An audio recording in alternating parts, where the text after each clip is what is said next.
వాక్యమే నన్ను బ్రతికించెను, బాధలలో నెమ్మదినిచ్చెను. అనుదిన ఆత్మీయమన్న కార్యక్రమానికి మీ అందరినీ ప్రేమపూర్వకంగా ఆహ్వానిస్తున్నాం. ఈ దినము ఆంధ్ర క్రైస్తవ కీర్తనల పుస్తకం నుంచి 341 పాట పాడుకుందాం. డాగునేది మాపును వేగయసు రక్తధారే, రోగికే ఔషధము బాగుగన రక్తధారే, హా దివ్య రక్తము ఆబుగవినా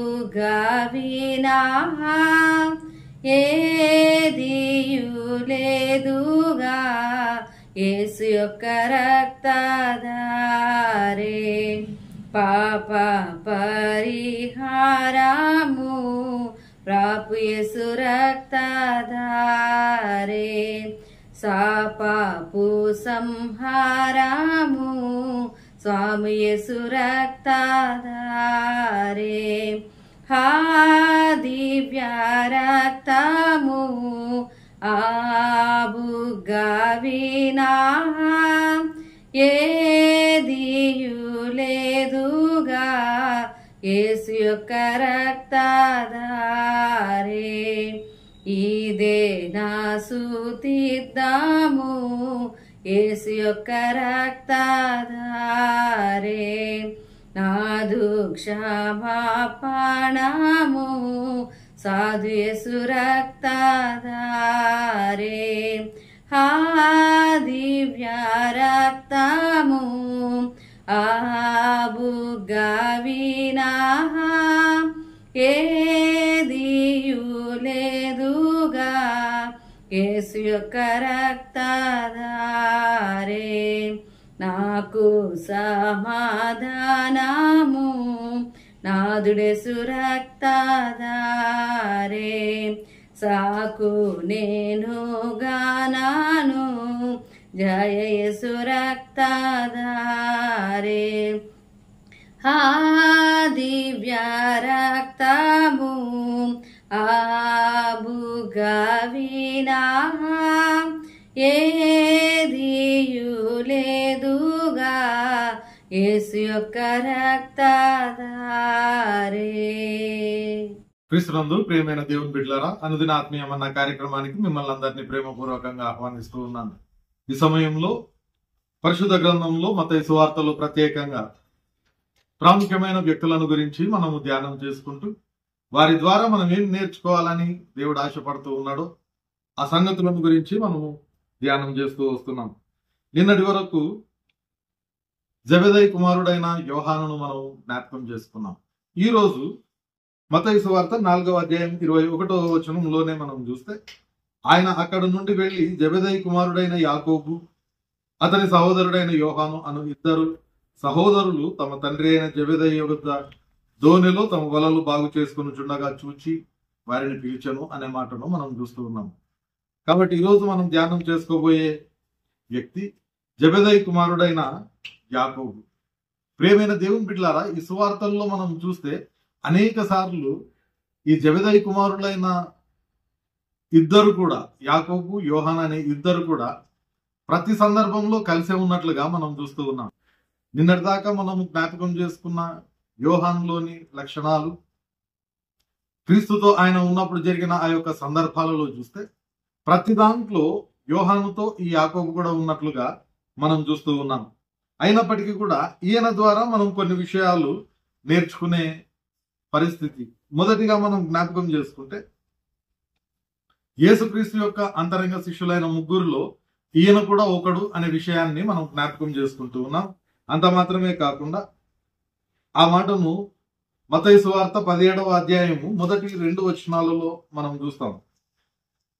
6 దినములైన తర్వాత యేసు పేతురును యాకోబును అతని సహోదరుడైన యోహానును వెంటబెట్టుకొని ఎత్తైన ఒక కొండ మీదికి ఏకాంతంగా పోయి వారి ఎదుట రూపాంతరము పొందింది. 12 మంది శిష్యులు ఉంటే ఈ ముగ్గురిని మాత్రమే యేసుక్రీస్తు తీసుకొని వెళ్ళి వీళ్ళ ఎదుటనే ఆయన రూపాంతరం పొందుతున్నాడు అని అంటే, మిగిలిన అందరి శిష్యుల్లోకెల్లా ఈ ముగ్గురిలోని ప్రత్యేకమైన లక్షణాలను ఆయన జ్ఞాపకం చేసుకుంటూ ఉన్నాడు.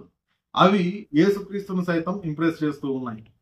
వాటిని మనము ధ్యానం చేసుకుంటూ ఉన్నాం. కాబట్టి వాళ్ళు అంత డెడికేటెడ్ గా యేసుక్రీస్తు యొక్క ఆశలకు అనుగుణంగా వాళ్ళు ఉంటారు. కాబట్టి ఈ ముగ్గురిని అంతరంగిక శిష్యులుగా యేసుక్రీస్తు చేసుకున్నట్లుగా మనం చూస్తూ ఉన్నాం. అంత మాత్రమే కాకుండా ఆయనకు దేవుని యొక్క రాజ్యం ఖచ్చితంగా వస్తుందనే విశ్వాసము, ఆ రాజ్యం వచ్చినప్పుడు ఎక్కడో కాదు కానీ క్రీస్తుకు ఎడమ వైపున గాని కుడివైపున గాని ఉండాలనే ఆశ. కీర్తనల గ్రంథంలో మనం చూస్తే నీ మందిర ద్వారము వద్ద నుండుట నాకు ఇష్టమని దావీదు చెప్తాడు.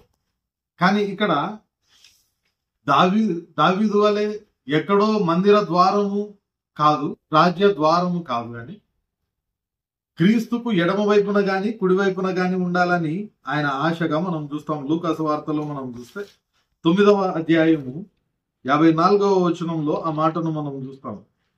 లూకాసు వార్త 9వ అధ్యాయము 54వ వచనంలో మనం చూస్తాం. శిష్యులైన యాకోబును యోహానును అది చూచి ప్రభువా, ఆ మాటలు మనం అక్కడ చూస్తూ ఉన్నాం. కాబట్టి యేసుక్రీస్తు యొక్క కుడి ఎడమల వైపు ఒక సందర్భంలో ఆయన తల్లి వచ్చి వారికి ఆ స్థానం కావాలని అడిగినట్లుగా చూస్తాం. ఇంకొక సందర్భంలో ఆ శిష్యులే వచ్చి ఆయన యొక్క కుడి ఎడమలుగా కూర్చోవడానికి ఆశ కలిగి ఉన్నట్లుగా మనం చూస్తూ ఉన్నాం.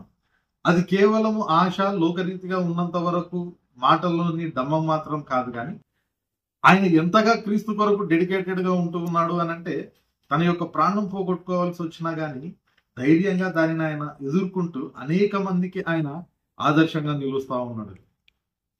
కారణం ఏంటి అని అంటే అపోస్తలుల కార్యముల గ్రంథంలో మనం చూస్తే 12వ అధ్యాయము 1-2 వచనాలలో మనం చూస్తే అక్కడ హేరోదు అగ్రిప్ప అనే రాజు పరిపాలన చేస్తూ ఉన్నాడు. ఆ కాలంలో ఈ 12వ అధ్యాయం చదువుకుందాం, 1-2 వచనాలు. దాదాపు అదే కాలం ముందు రాజైన హేరోదు సంఘపు వారిలో కొందరిని బాధ పెట్టుటకు బలాత్కారముగా పట్టుకొని యోహాను సహోదరుడైన యాకోబును ఖడ్గముతో చంపించెను అనే మాటను మనం చూస్తున్నాం. కాబట్టి హేరోదు అగ్రిప్ప ఈ యాకోబును పట్టుకొని చంపడానికి సిద్ధపడినప్పుడు ఒక హతసాక్షిగా ఉండడానికి ఆయన ఇష్టపడుతూ ఉన్నాడు తప్ప క్రీస్తును వదిలిపెట్టడానికి ఏమాత్రం కూడా ఆయన సిద్ధంగా లేడు. క్రీస్తును గెత్సెమనే తోటలో పట్టుకున్నప్పుడు ఆయన భయపడి పారిపోతూ ఉన్నాడు. కానీ ఆయన యొక్క పునరుద్ధానమును చూసిన అనంతరం ఆ పునరుద్ధానపు శక్తి ఎప్పుడైతే ఆయన గ్రహించగలుగుతూ ఉన్నాడో అప్పుడు తన చావును గురించి ఏమాత్రం కూడా ఆయన చింతించడం లేదు. ఆ చావు కొరకు ఆయన సిద్ధంగా ఉంటూ ఉన్నాడు. ఒక రకంగా ఫిలిప్పీలోకి రాసిన పత్రిక 1వ అధ్యాయం 21వ వచనంలో పౌలు భక్తుడు చెప్పే మాట, నా మట్టుకైతే బ్రతుకుట క్రీస్తే చావైతే లాభం అన్నట్టు ఈ యాకోబు కూడా చావడానికి సిద్ధంగా ఉన్నాడు తప్ప ఈసారి క్రీస్తును వదిలిపెట్టడానికి ఏమాత్రం కూడా సిద్ధంగా లేడు. ఆ విధంగా ఆయన హతసాక్షి కావడానికి ఎప్పుడైతే సిద్ధపడుతూ ఉన్నాడో క్రింది వచనాలలో మనం చూస్తే 5వ వచనంలో చూస్తాం కదా, పేతురు చెరసాలలో ఉంచబడెను, సంఘమైతే అతని కొరకు అత్యాసక్తితో దేవునికి ప్రార్థన చేయించుండెను అనే మాటను మనం చూస్తూ ఉన్నాం. యాకోబును చంపడము యూదులకు ఇష్టమైంది, యాకోబును చంపడము హేరోదు అగ్రిప్పకి ఇష్టమైంది. కానీ యూదులకు లేకపోతే దేవుని ప్రజలకు, ఇజ్రాయేలీయులకు, లేదంటే ఆత్మీయంగా ఎవరైతే క్రీస్తును దేవుని కుమారుడని నమ్ముతూ ఉన్నారో వారికి అది బాధ కలిగించినప్పటికీ ఈ యాకోబు యొక్క మరణము, ఆయన హతసాక్షి కావడము అనేది ఆత్మీయంగా వీళ్ళను మరింత బలపరిచింది దేవునిలో ఉండడానికి. అందుకే పేతురు వాళ్ళు చెరసాలలో ఉన్నప్పుడు వాళ్ళందరూ కూడా అత్యాసక్తితో వాళ్ళ గురించి ప్రార్థించినట్లుగా మనం చూస్తూ ఉన్నాం. కాబట్టి ఆయన బ్రతికి ఉండడం కాదు, ఆయన చనిపోయినప్పుడు తన మరణం ద్వారా కూడా నూతనంగా క్రీస్తులోనికి వచ్చిన వారిని ఆత్మీయంగా తన మరణం ద్వారా ఆయన బలపరుస్తూ ఉన్నాడు. కాబట్టి కేవలం బ్రతికి ఉన్నప్పుడు మాత్రమే కాదు, తన మరణానికి కూడా ఒక విలువను కల్పించుకున్న వ్యక్తిగా ఈ యాకోబును మనం చూస్తూ ఉన్నాం.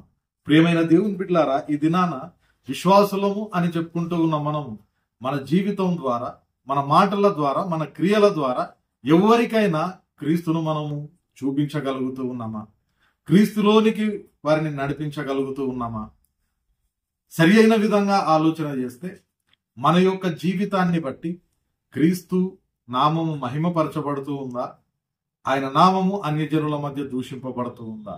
మనల్ని మనము పరీక్షించుకోవడానికి ప్రయత్నం చేద్దాం. ఆయన జీవితం మాత్రమే కాదు, ఆయన మరణము కూడా అనేక మందిని ఆత్మీయంగా బలపరిచి క్రీస్తులోనికి ప్రోత్సహించింది. మరి మన జీవితం గాని, మన యొక్క నడవడిక గాని, మన మాటలు గాని, మన మరణం గాని ఎవరినైనా క్రీస్తులోనికి రప్పించేదిగా ఉంటూ ఉందా? ఒకసారి మనం ఆలోచన చేద్దాం. యాకోబు వంటి ధైర్యం కలిగిన జీవితాన్ని మనము జీవిస్తూ అనేకులకు మాదిరికరంగా, దేవునికి మహిమకరంగా జీవించడానికి ప్రయత్నం చేద్దాం. పరిశుద్ధాత్మ దేవుడు సహాయం దయచేయును గాక. ప్రార్థన చేసుకుందాం.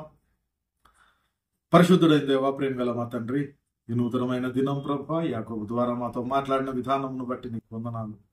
మా జీవితాన్ని మరొక పర్యాయము మేము పరీక్షించుకోవడానికి, విశ్లేషించుకొని ప్రభువా, నీకు ఆయాసకరంగా మాలో ఉన్న ప్రతి లక్షణాన్ని తీసివేసుకొని నీకు అనుకూలమైన జీవితము, నీ వాక్యమునకు అనుకూలమైన జీవితాన్ని జీవిస్తూ మా జీవితము, మాటలు, క్రియల ద్వారా అనేక మందిని నీలోకి ప్రభువా ఆకర్షించడానికి నీ కృప మాకు దయచేయమని వేడుకుంటూ ఉన్నాం. వినిన ప్రతి వారి హృదయంలో ఈ వాక్యమును మీరే నాటి భద్రపరిచి ఫలింపజేయండి. నేటి మా పని పాటలన్నింటిలో కృప దయచేసి క్షేమంగా నడిపించి, నిశ్చితమైతే ప్రభువా రేపటి దినాన మరొక పర్యాయము నీవు అనుగ్రహించే ఈ అనుదినాత్మీయమన్న భుజించు వరకు నీ సన్నిధిని మాకు తోడుగా ఉంచుమని వేడుకుంటూ యేసు పరిశుద్ధ నామమున ప్రార్థిస్తున్నాం తండ్రి, ఆమేన్.